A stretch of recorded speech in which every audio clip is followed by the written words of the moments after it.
Hi, Assalamualaikum everyone. Happy Ramadan.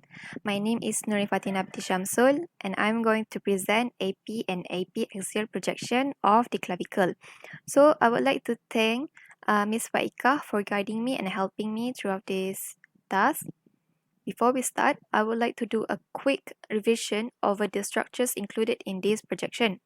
So as you can see here, this is the vertebral column, this is the medial end of the clavicle, this is the lateral end of the clavicle. The superior scapular angle is right here like this. Acromion process and glenoid cavity.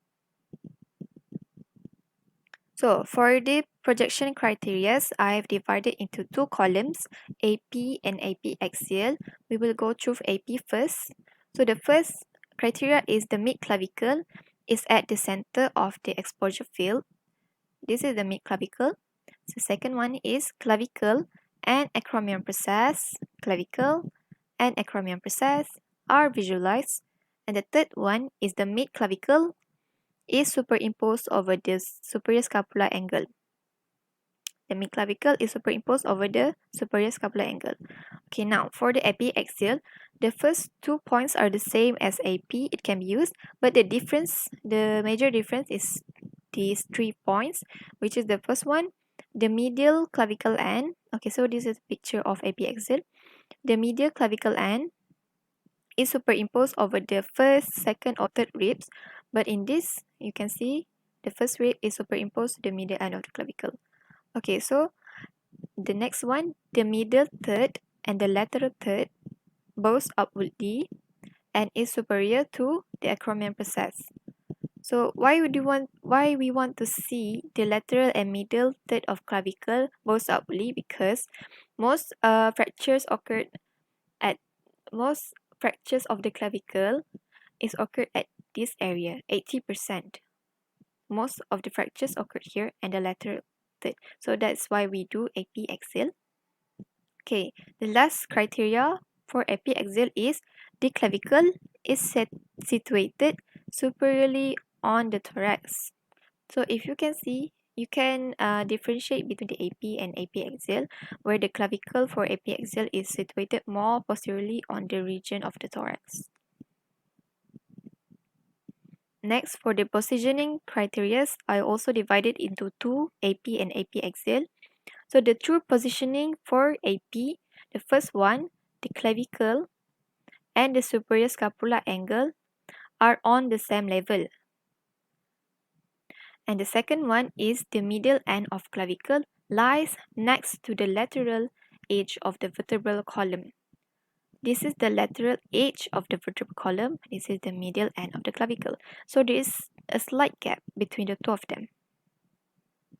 Okay, for true positioning for epiaxial projection, the first one is the superior scapular angle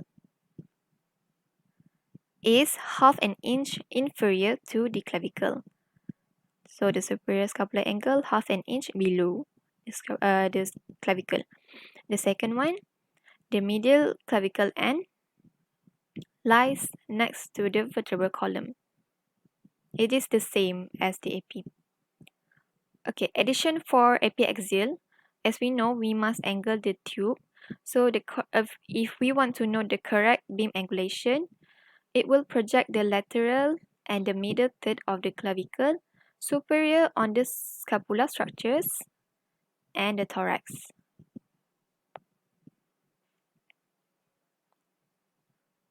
Okay, for the wrong positioning, AP and AP axial. We will go through AP rotation first. If the clavicle is, if it rotates towards the affected clavicle, the medial clavicle end is far from the vertebral column and the clavicle is longitudinally foreshortened, figure 1.1. Okay, so this is the figure 1.1, left side of the clavicle. So it will look, the medial end of the clavicle is far from the vertebral column. This is the vertebral column. It should be a slight gap, right? But it is far from the vertebral column. Next, if the patient rotate towards the unaffected clavicle, the medial clavicle end is superimposed over the vertebral column. So it is the opposite. This is figure 1.2, the right side. This is the vertebral column, and this is the medial end of the clavicle. Okay, so as you can see, it is superimposed over the vertebral column. Okay, for the tilting for AP, the upper MCP, which is mid-corner plane, that divides us into the anterior and posterior, is tilted anteriorly. So the superior scapular angle is superior to the clavicle. Figure 1.3. This is the superior scapular angle. It is superior to the clavicle. So that means the patient is tilted anteriorly. The next one is also opposite of the above.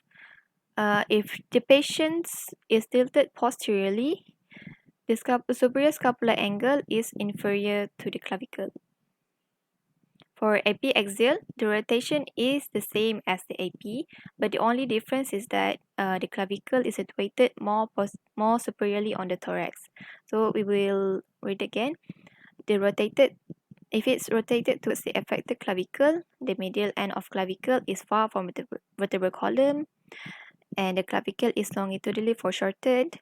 And if it's rotated towards the unaffected clavicle, it will superimpose the medial end of the medial end of clavicle, and vertebral column will be superimposed.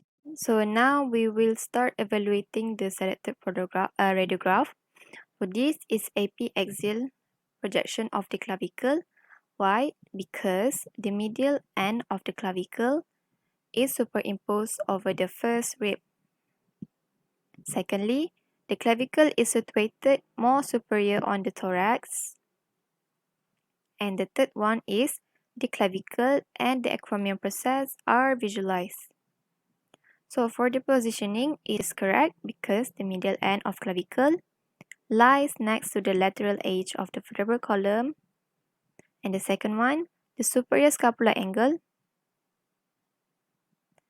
is half an inch inferior to the clavicle. As for alignment, between the X-ray tube and cassette cannot be determined because there is no forwarders of collimation. Between X-ray tube and patient also can't be determined because there is no collimation on forwarders of the film. The patient and cassette is incorrect because the distance between the central structure to the edges of the film on superior and inferior level is unequal. So the centering point for this radiograph can't be determined because there is no forwarders of collimation, and the standard centering point for this projection is at the mid-clavicle. For collimation, superior border must include C5, C6, the mid-clavicle. On the inferior border, the structures that should be included are head of humerus, glenoid cavity, and lesser tuberosity. And for the lateral borders, structures that should be included are the vertebral column, acromion process, and coracoid process. There is no evidence of radiation protection apparatus seen on the radiograph. So for the exposure factor, the thin structure is the acromion and the thick structure is the glenoid cavity. So for the bony cortical outline of the thin structure, it can be seen, and the thick structure of the glenoid cavity also can be seen. So the KVP is adequate, no changes needed. For bony trabecular pattern of the thin structure, the acromion process can be seen, and the thick structure, glenoid cavity also can be seen. So MAS use is adequate. So the conclusion is the KVP and MAS must be maintained. As for the marker, there is no marker shown on this radiograph because it is not a plumber marker. So I suggest that the left annotation of the marker should be placed on the left side of the body and appropriately placed at the superior area of collimation, not superimposing the region of interest. For aesthetic, this film size can be determined. So the standard film size that should be used is 18 times 24 cm. There is no evidence of artifact on the radiograph. As for the name, the patient's name and ID, date of examination, place of examination are not visualized on the radiograph. So it should be placed at the superior or inferior edges of film and not superimposed with the structures of interest. As a conclusion, this radiograph is not acceptable because there is no patient's ID and information and there is no marker. These are the references that I used, and that is all from me. I hope you guys understand. Thank you for giving me your attention. If you have any question, you can ask on Telegram. I will try my best to answer them. Good luck.